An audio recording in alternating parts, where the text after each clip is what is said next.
The Reserve Bank has told all the banks that they should give the borrowers the option of moratorium. Now, first of all, you must understand what is moratorium. Moratorium means you don't have to pay EMIs for 3 months. That will have to be paid later. It doesn't mean a waiver.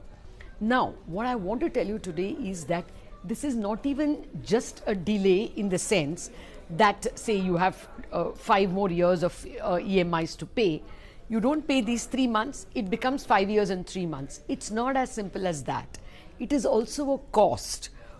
All the bankers we spoke to have advised the salaried class that if you have a salary and it is continuing during these 3 months, you please pay up, because not paying comes at a cost.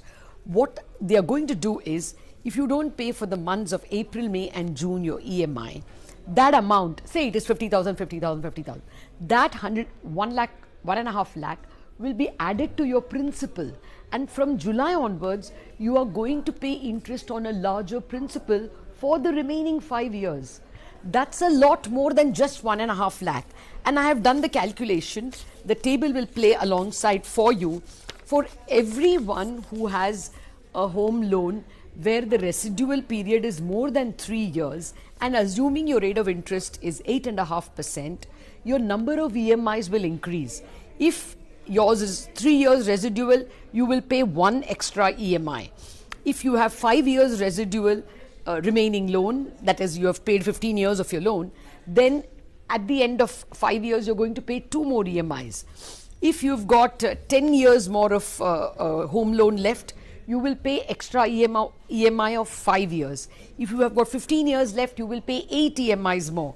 And if you have got full 20 years, that is, you have just taken a home loan, then at the end of 20 years, you're going to pay 15 EMIs more. Now, that's not a joke. You know, if you've got 50,000 per month and you're paying, even 5 EMIs more, that's what, 50,000 into 5, that's 7,50,000. That's not a small amount at all.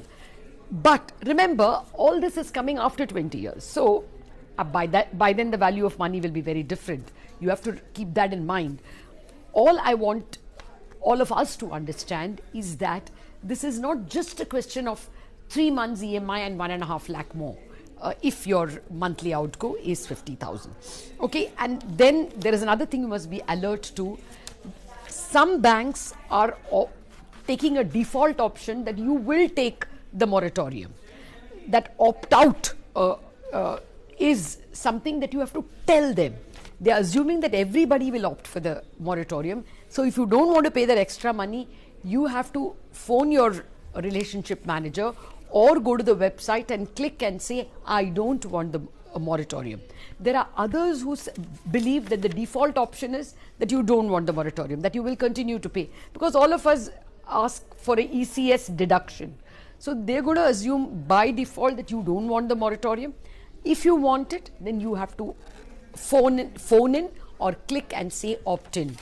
Some people like HDFC have a calculator on the website, and you can calculate and you can find out what your EMIs will look like if you opt for the moratorium. And finally, remember, when you make these calculations, there is a tax angle. So if you don't pay the interest for April, May and June, then next year when you're calculating your tax, that much of interest cannot be availed of when you are paying your tax. That angle also has to be remembered.